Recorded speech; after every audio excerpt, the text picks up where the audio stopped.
Olá, aluna. Olá, aluno. Bem-vindo a mais uma aula de física aqui pela TV Educação e também pela plataforma Gonçalves Dias. Bom, a aula de hoje nós vamos falar de gases e termodinâmica, né? Então essa aula aqui ela faz parte de todo um conjunto, né? Você está estudando aí no quarto período, né? A parte de termologia e termodinâmica, né? Calorimetria. E hoje, né, o assunto de hoje é o início da termodinâmica, não é? Então vamos estudar as relações de temperatura, só que aí em movimento, tá certo? Então fica ligadinho na aula de hoje, pega papel, caneta, faça suas anotações, certo? Que é importante que você tenha esse registro. Conteúdo de vestibular, né? A prova do Enem caiu bastante questões aí sobre essa parte de termologia e de termodinâmica, tá ok? Então vamos lá. Bom, então a termodinâmica, fazendo a etimologia da palavra, aqui nós temos duas palavras juntas, né? Então termo remete àquela ideia de temperatura, né? De tudo que vem relacionado à temperatura, né? Ao movimento de moléculas, movimento de partículas, ok? E dinâmica, né? A palavra dinâmica remete lá àquela ideia lá das leis de Newton, certo?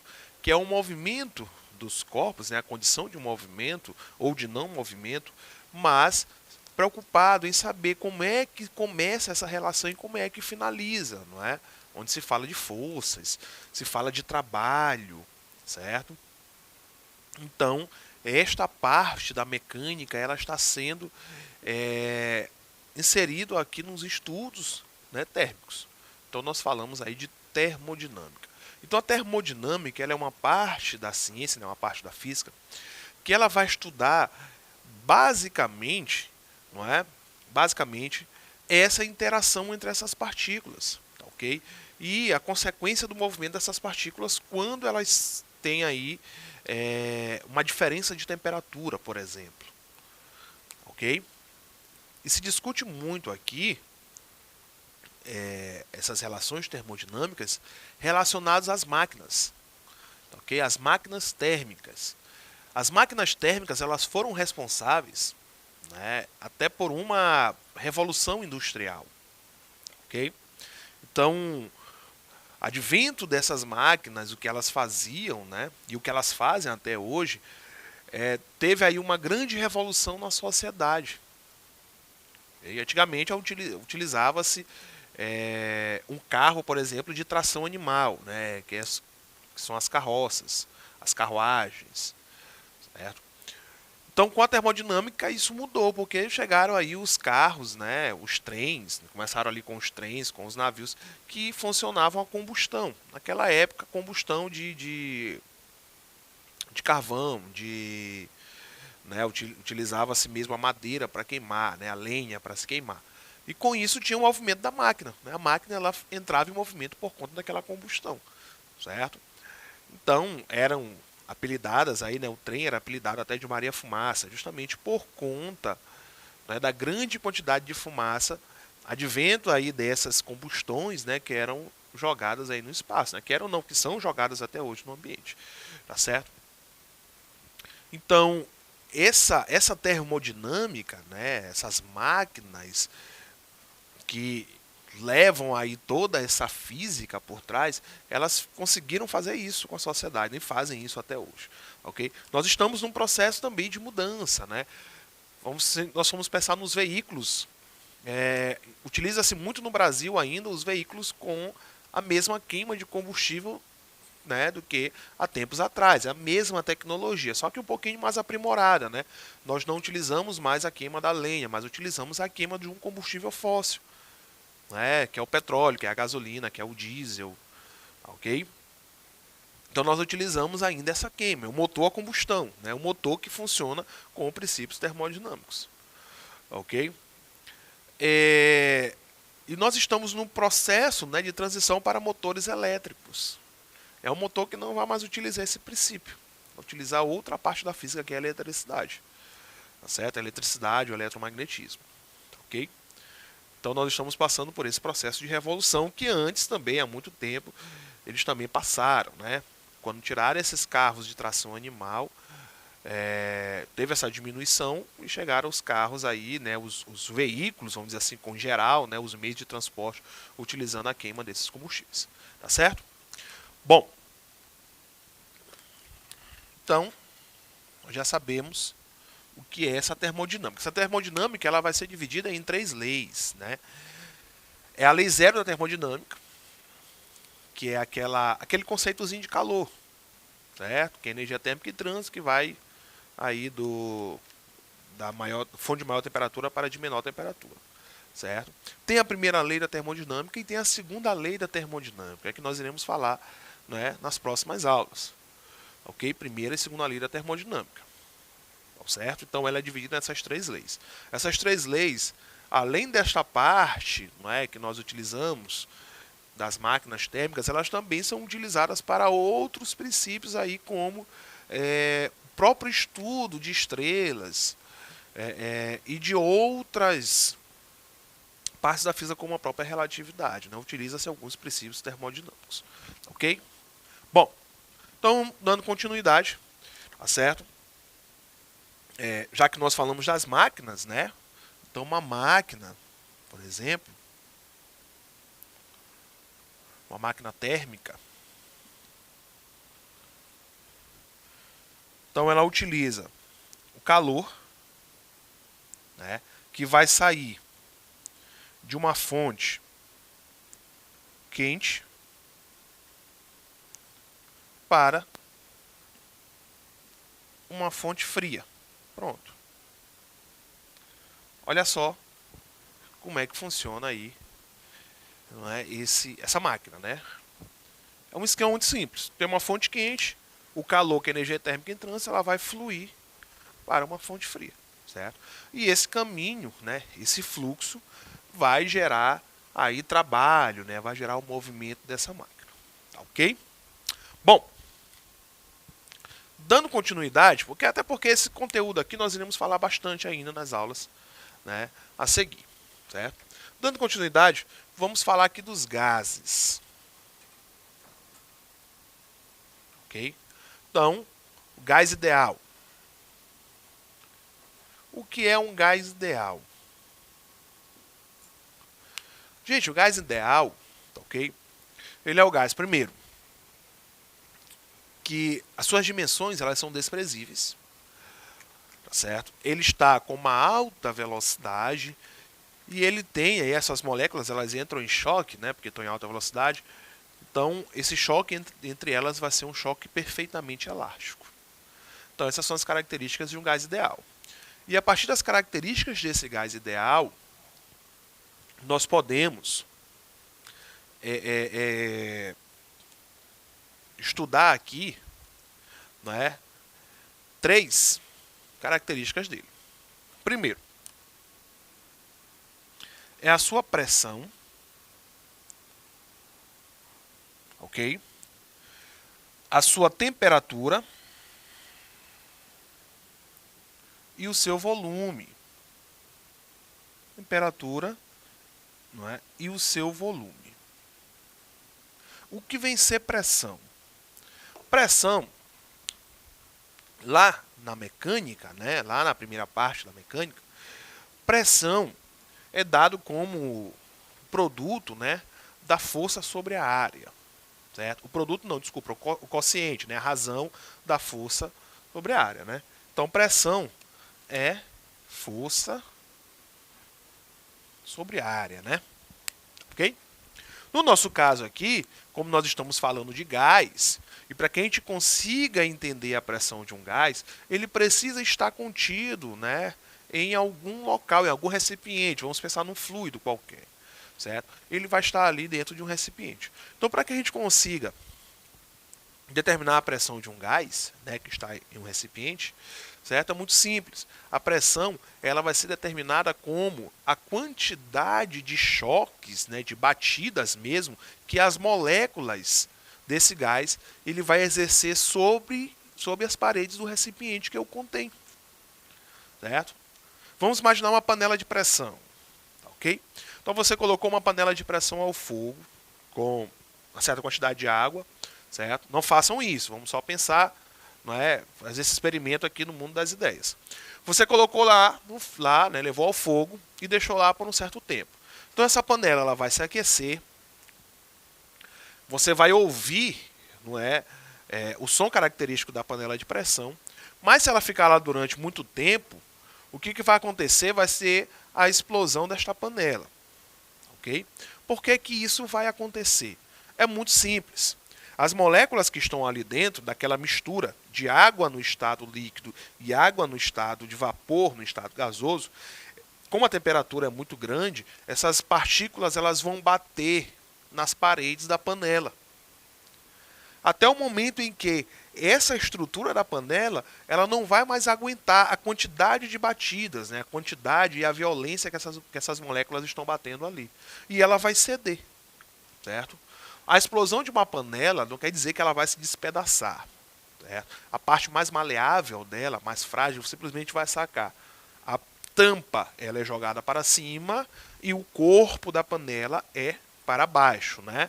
Obedecendo a terceira lei de Newton. Nós temos uma ação e para baixo nós temos a reação, certo? Por isso que é perigoso. É perigoso a pessoa se queimar, logicamente que todo aquele material que está dentro da panela, ele vai ser expelido em alta temperatura, ok? E é perigoso também por conta da própria estrutura do fogão, ele talvez não aguentar o impacto em que a panela, né, o corpo da panela vai fazer para baixo. Então aquele fogão ele pode simplesmente descer. Certo? Ele vai sanfonar para baixo. Ali você pode ter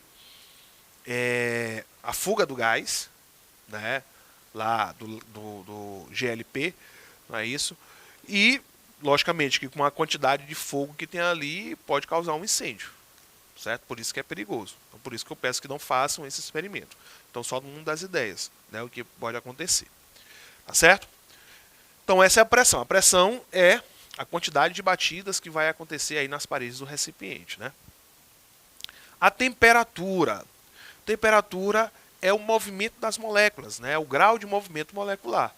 Então, quanto mais essas moléculas se movimentam, maior a sua temperatura. Quanto menos se movimentam, menor a sua temperatura. Tá certo? E volume é o espaço em que essas moléculas, né? O espaço que essas moléculas vão ocupar. Isso nós chamamos de volume. Ok? Então o volume vai ser o espaço ocupado por essas moléculas. Certo? Então, este é o volume, né? Pressão, temperatura e volume, né? Nós vamos representar a pressão com a letra P, temperatura com o T e o volume com o V. Certo? Bom, levando em consideração, nós vamos ter aqui, né, algumas transformações desses gases, né, do gás ideal, levando em consideração que uma dessas grandezas ela vai permanecer constante, tá certo? Então a primeira transformação gasosa, né? A primeira transformação vai ser a isobárica. Certo? O nome iso, vai na etimologia da palavra, né? Iso significa igual. Iso é igual. Né? E bárica vem de barômetro, que é pressão. Né? Vem de bário, barômetro, que é pressão. Ok? Então é o seguinte, nós vamos ter uma transformação gasosa em que a pressão permanece constante. Ok? Então como é que a gente faz isso? Muito simples. Vamos imaginar um recipiente, né? E esse recipiente, ele vai ter aqui, ó, um êmbolo. Ok? E esse êmbolo, ele vai comprimir as moléculas de um determinado gás. Certo? Só que esse recipiente ele vai ser aquecido. Então ele vai receber aqui, ó, uma quantidade de calor. O que vai acontecer com ele? Vamos supor que esse recipiente ele é inextensível, ou seja, ele não sofre dilatações, tá certo? Ele não vai aumentar o seu tamanho, ok? Então, no momento que ele é aquecido, o que vai acontecer com este gás? Esse gás ele vai se aquecer e ele vai expandir, não é? Ele vai expandir, ou seja, ele vai aumentar o seu volume, certo? Então, no momento que ele aumenta a temperatura, ele também vai aumentar o seu volume. E essa tampinha bem aqui, que está segurando o gás, ela vem bem para cá para cima, ó. Ou seja, o gás precisou de espaço. E o espaço foi dado a ele, certo? Precisou de espaço e o espaço foi dado. Ou seja, aumentou a sua temperatura, com isso aumentou o seu volume, mas a pressão permaneceu a mesma. Porque as moléculas, no momento que elas foram batendo ali na parede, né, que é na panela, na tampa de cima, essa tampa ela foi cedendo. Ou seja, não aumentou a quantidade de batidas. Continuou a mesma, né? A quantidade média de batida continua a mesma. Tá ok? Então é o seguinte. Esse aqui é o volume 1. Vou chamar aqui volume 1. E o volume 2. O volume 2 é maior do que o volume 1. Ou seja, houve um aumento no volume. Isso porque eu tenho aqui temperatura 1, foi aquecido, então aqui eu tenho temperatura 2. Então o volume aumentou porque houve um aumento na temperatura. Certo? Houve um aumento na temperatura. Então, temperatura e volume são grandezas diretamente proporcionais. Então eu posso fazer uma leizinha chamada de lei de Charles, que é o seguinte, ó. Volume 1 sobre temperatura 1 vai ser igual a volume 2 sobre temperatura 2. Então essa é a lei de Charles, ok? Podemos representar isso em forma de gráfico, ó. Gráfico, temperatura e volume, ok? Esse gráfico vai ser de grandezas diretamente proporcionais, ou seja, à medida em que há o aumento do volume, né, há o aumento também da temperatura, né? E isso mantendo aí as mesmas proporções. Então aumentou a temperatura, mantendo a mesma proporção, aumentou o volume, certo? Lei de Charles. Então essa é a primeira transformação, chamada de transformação isobárica. Certo? A segunda vai ser a isocórica. A isocórica que também é chamado de isométrica ou isovolumétrica, né?